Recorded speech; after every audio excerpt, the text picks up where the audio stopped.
ఎవడైతే పరదాల కాంట్రాక్టులు తీసుకున్నాడో ఆడే పెద్ద కోటీశ్వరుడు.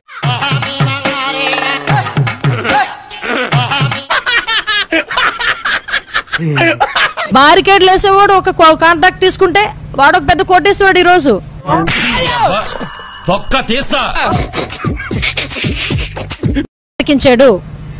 అది చరిత్రే, ఇది నీతిమాలిన చరిత్ర.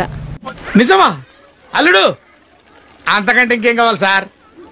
ఇది సైకో చరిత్ర, ఇది దిక్కుమాలిన చరిత్ర. ఆ విషయం మాకు తెలుసులే. ఈ రోజు నువ్వు విధిలోకి రావాలంటే పరదాలు పెట్టుకొని రావాలి. ఇక్కడతో ఆపేయచ్చుగా. నువ్వు వీధిలోకి రావాలంటే పోలీసులను పట్టుకొని రావాలి. నువ్వు వీధిలోకి రావాలంటే చెట్లు నరికేయాలి. నీకు దండమమ్మా, నువ్వెక్కడ దొరికావే నాకు? అటు చూడు. ఆయన మాటలు తెలుసుకునేటువంటి ప్రయత్నం చేద్దాం. శశిధర్ రెడ్డి గారు అసలు ఓవరాల్ గా జరిగింది ఏంటి, ఎవరు కొట్టారు, ఎందుకు కొట్టాల్సి వచ్చింది? ఎంత ఘోరం జరిగిపోయిందిరా. జగన్ అన్న కాన్వాయ్ వస్తుందన్న, ముందర పోయి దూరంగా ఉన్నాం. రోప్ బ్యాచ్ అంతా ఉంది, దూరంగా వెయిట్ చేస్తున్నాం. ఏంటి బాబా అన్న ఇంకోసారి? మా దగ్గరకు వచ్చి జగన్ పక్కన ఉన్నాం. అవకాశం వచ్చింది ముందు దగ్గర షేక్ హ్యాండ్ వెళ్ళాం అంతే. వాడు దరిద్ర దేవత, మంచి స్నేహితులు, అతనిని బాగుపరచుట బహుదుర్లభం. రోప్ బ్యాచ్ పక్కన మేము ఉన్నాము, లోపల కూడా పోలేదు. ఇంకా అప్పుడే సిఐ వచ్చి దౌర్జన్యంగా లాఠీ చార్జ్ చేసిన. అది తలపైన కొట్టాల్సిన అవసరం ఏమొచ్చింది? విన్నా, అంతా విన్నా. ఇదే ఒకరిని కొడితే మిగతా రక్తం ఊరు కనపడితే మిగతా అందరూ పారిపోతారు. దీనికి మీరు ఏమంటారు సార్ అనే ఉద్దేశం. కానీ ఒక్కరంటే ఒక్కరు కూడా బయటకు పోవాలి. ఇది చూసారా సార్ డబుల్ యాక్షన్? జగన్ తెలుస్తున్నా నా ఒక్కడి మీద దాడి జరిగింది, అక్కడ 100 మంది జరిగింది దాడి. మేము చూసాం, చాలా మంది చూసి నాయకులు చూశారు, అడ్డుకున్నారు కూడా. ఆయన హెల్ప్లెస్ గా ఉన్నాం. కొడుతున్నారు, ఇట్లా కొడుతున్నారు, రూట్ గా మాడుతున్నారు కొంతమంది పోలీసులు, చాలా రూట్ గా మాడుతున్నారు. ఎంత పిరికి సన్నాసులు సీమలు ఎలాగరా పుట్టారు? మనం అటు తొంగి చూస్తే తోస్తున్నారు గట్టిగా వచ్చి.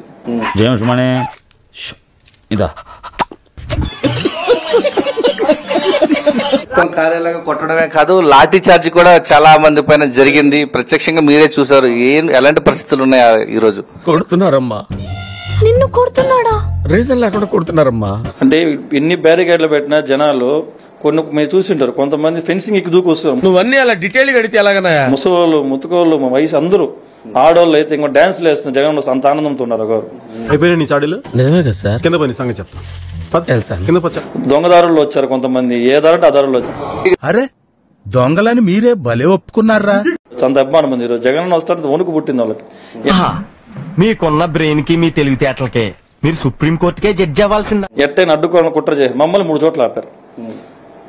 చంద్రగిరి నుంచి మేము వెళ్తుంటే 3 చోట్ల ఆపారు. చెప్పుండ్రా అంటే చెప్తారు గింత పొడు. మా నాయకుడు భాస్కర్ రెడ్డి గారు, మోహిత్ గారు లేకన్నా కూడా మా నాయకులు అందరూ, సౌమ్య హర్షిత్ రెడ్డి గారి నాయకత్వం అందరూ వెళ్ళాం ఈరోజు. చూడు ఉచ్చ లేచిపోద్ది. ఇంత దారుణంగా కొట్టాల్సిన అవసరం ఉందంటారా? ఎందుకు రక్తస్రావం చేసి ఇంత దారుణమైన పరిస్థితులు? ఈ నా కొడుకుని నమ్మద్దండి అమ్మా, వదినమ్మా, ఈ నా కొడుకుని నమ్మద్దండి. కొడుతూనే కదా మిగతాలు భయపడతారు అనుకుంటారు వాళ్ళు. అటు భయపడే వాళ్ళు తెలుసుకున్నారు. వాళ్ళు రక్తం వచ్చి కూడా పోలేదురా స్వామి అనే దైవం వాళ్ళకి వచ్చింది ఈరోజు. చెప్పు చెప్పవే, నేను వింటాను కదా. ఓ చెప్పే. తెల్ల సెట్ కూడా వేసుకొని పోనీ రాని ఇట్లా అటువంటి పరిస్థితి. రెడ్ బుక్ రాజ్యాంగం అమలు చేస్తారు మొత్తం.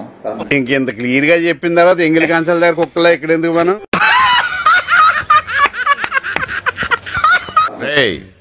నువ్వు పక్కనుంటే మంచిదని జ్యోతిష్కుడు చెప్పాడు, అందుకే భరిస్తున్నాను.